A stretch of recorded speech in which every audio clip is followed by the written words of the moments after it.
As a buyer in the crazy Chicagoland real estate market, how do you ensure that you're not overpaying in a bidding war? I'm going to explain that to you in today's video. As a reminder, I'm Mike Thornton. I have a top real estate team here in the western suburbs of Chicago. If you're looking to make a move here, please connect with our team. Information's in the description below.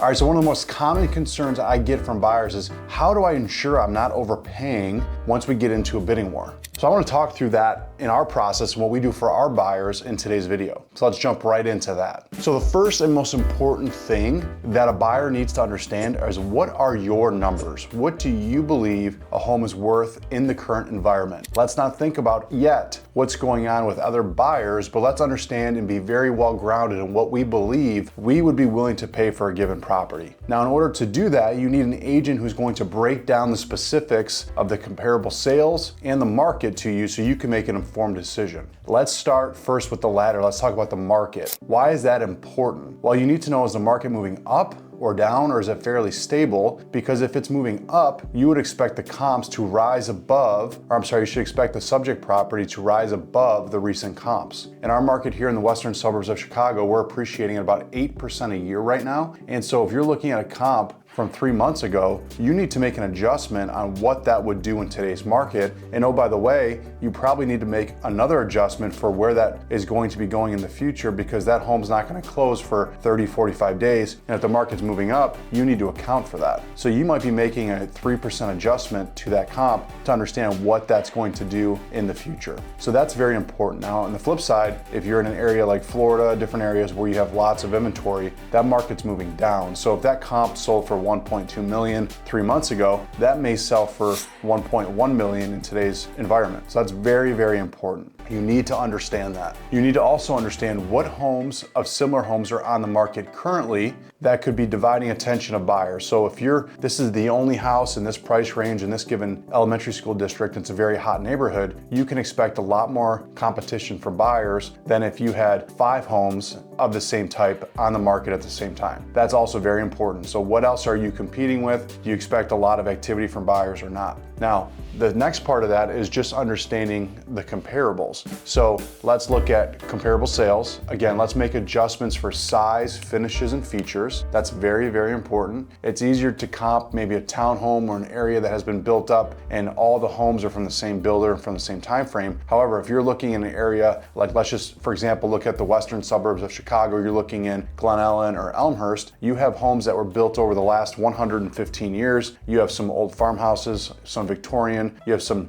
traditional, modern, you have some craftsman style, you've seen rebuilds over the course of time. So it's much more extensive process to be comping a property in those neighborhoods than it would be if you were in a Pulte community where everything was built by Pulte and every house looks the same. So you need to understand that. And once you do, you need to feel very confident about your numbers. So you need to understand, what would my monthly payment be based on the interest rate, based on what I believe this home is worth, and am I comfortable with that? That is the most important thing. Now, let's say you've done all that work and this house is listed for $700,000, and in your head you're like, man, I would be willing to pay $725 based on the market, based on the comps, based on my conversation with the lender about what the payment would be. I would be willing to pay that. And then, so do I pay that? Now, this is where you need your agent to come in, because the whole point of the video is, okay, we're in a bidding war. So the agent calls the listing agent and they say, hey, look, we are in a multiple offer situation and we need to put your highest and best in by tomorrow at noon. Now, a good agent, at least in our marketplace, is very common to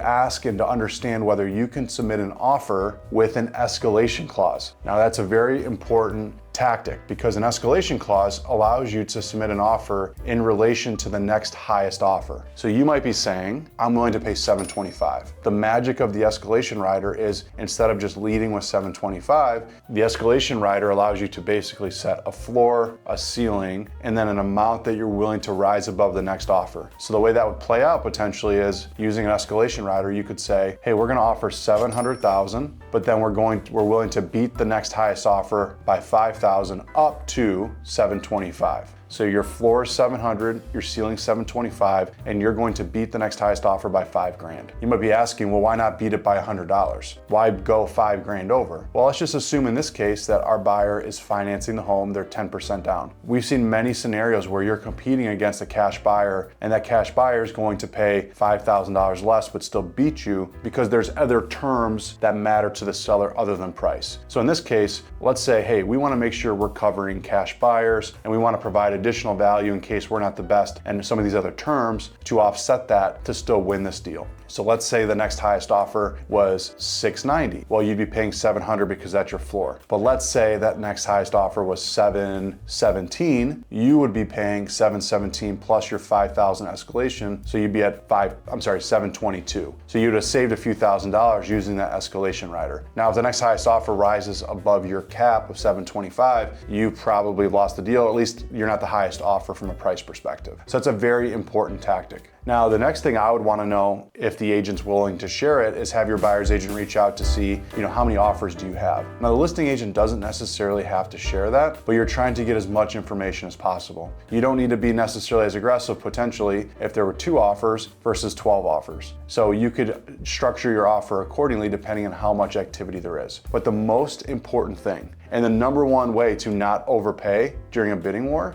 is to understand your numbers. You need to not get psyched out about what other people might do. Somebody might really overpay and somebody maybe doesn't. And if you use that escalation rider, it's a very safe way to understand that you're rising just above the market. You're rising just above what the rest of the market's willing to pay to get the job done and to get that home. Now, the other thing I would say, if you have any sort of flexibility seasonally, there's going to be, at least here in Chicagoland, there's a much different feel in March, April, and even part of May than there is June, July, and August. The beginning of spring is the craziest time. It's the most competitive time. It's when buyers are most aggressive. Don't ask me why. It's just how it is every single year. I think if I had to put a theory behind it, it's all the buyers that didn't get something done in the fall that really wanted to, that are eager to now get something done. And it's all the planners, all the people that had the holidays to think about it. And they're like, man, we're going to get something done this year. And the springtime, the thaw happens. They want to get back out of hibernation and they are ready to go and they're super aggressive. We've seen this the last 2 years here in Chicagoland where we have buyers writing some really strong offers in like March and they might not get the home because there's that one crazy person out there willing to do more. And that person, eventually you go through,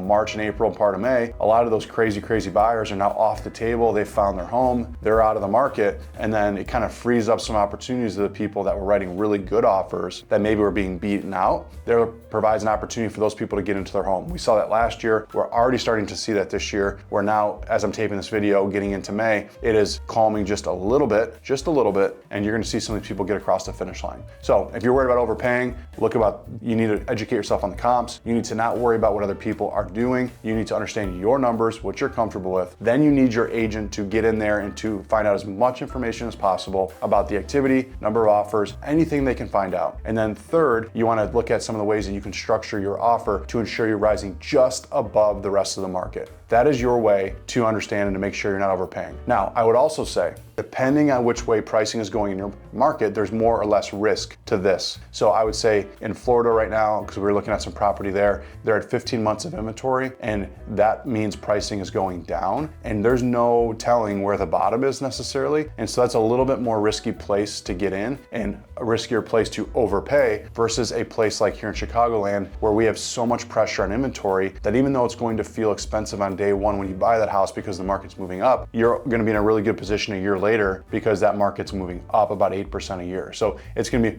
in a way, much more difficult to overpay in the Chicagoland market than it is the Florida market, for example, because one has pricing moving up, one has pricing moving down. In the Florida market, we're not sure where the bottom is necessarily. And here in Chicago, we know because supply is so limited, it would take a little while to have that ship turn. And there's no real great, anything in the data to suggest the market's going to turn. Even when interest rates doubled overnight, inventory stayed really low because it created that lock-in effect. And so we're in this perpetual low inventory environment. Reading an article from Realtor.com saying that our market, it would take about 47 years to close the inventory gap or the supply gap and what people want to buy and what people that want to trade versus where the supply is. And that's just looking at household formations, looking at population versus the amount that builders are building in the area. And it's just, there's no end in sight really for this market here. And when you look at the West and the Southwest and the Southeast, it's very different. They're closing that supply gap really quickly because they're building tons of homes. They have tons of vacation homes on second homes that are being released into the market. And so the dynamics there are very, very different. So you want to look at the local environment, the local market to understand how to protect yourself as well. I hope that's helpful for you. If you're looking for more information about our market here in Chicagoland, again, don't hesitate to reach out, like, subscribe if you want to stay updated on things to do in the western suburbs of Chicago, tips about different areas, neighborhoods, schools, all that good stuff,